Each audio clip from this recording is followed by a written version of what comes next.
Good morning बच्चों। आज कक्षा 8 हिंदी व्याकरण में हमारा प्रकरण है काल और काल के भेद। काल का सामान्य अर्थ होता है समय।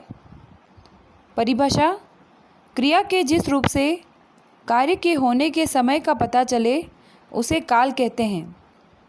अर्थात कार्य व्यापार के समय और उसकी पूर्ण और अपूर्ण अवस्था के ज्ञान के रूपांतरण को काल कहते हैं। काल के द्वारा यह ज्ञात होता है कि क्रिया किस समय में पूर्ण हुई है, उसी अवस्था का ज्ञान काल कहलाता है।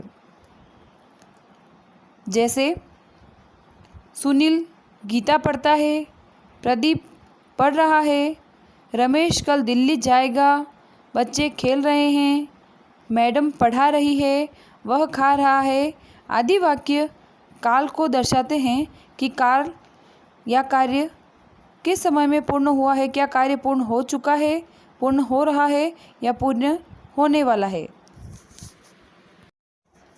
काल के मुख्य रूप से 3 प्रकार हैं।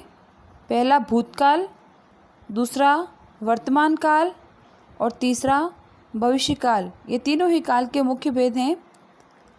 पहला भूतकाल। भूतकाल का अर्थ होता है बीता हुआ। क्रिया के जिस रूप से बीते हुए समय का पता चले उसे भूतकाल कहते हैं।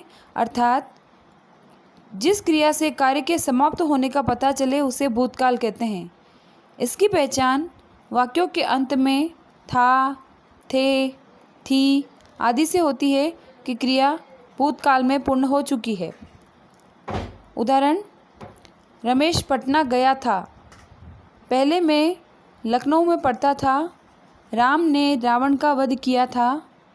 नाना जी कहानी सुना रहे थे। वह खा चुका था। वह आया था आदि।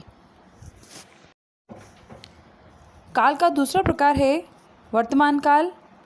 क्रिया के जिस रूप से यह पता चले कि काम अभी अभी हो रहा है उसे वर्तमान काल कहते हैं। अर्थात क्रिया के जिस रूप से समय का पता चले और क्रिया व्यापार का वर्तमान समय में पता चले उसे वर्तमान काल कहते हैं। जिन वाक्यों के अंत में ता, ती, ते, हे आते हैं वो वर्तमान काल कहलाता है। क्रियाओं के होने की निरंतरता को वर्तमान काल कहते हैं। उदाहरण: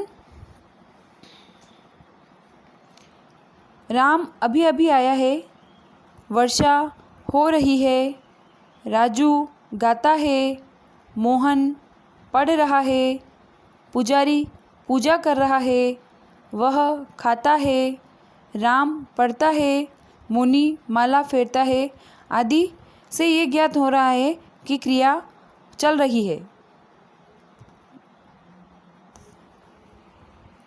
काल का तीसरा प्रकार है भविष्यत काल। क्रिया के जिस रूप से क्रिया के आने वाले समय में पूरा होने का पता चले उसे भविष्य काल कहते हैं। इससे आगे आने वाले समय का पता चलता है।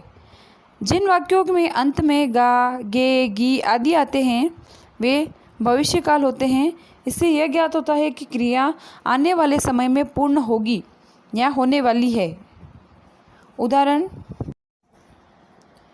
मैं कल विद्यालय जाऊंगा, खाना कुछ देर में बन जाएगा, राजू देर तक पढ़ेगा, वह आम लाएगा, वह किताब पढ़ेगा, हम सर्कस देखने जाएंगे, राम कल पढ़ेगा, कमला नाचेगी, श्याम पत्र लिखेगा आदि।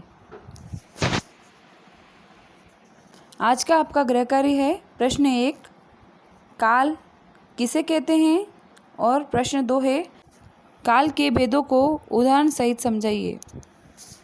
धन्यवाद।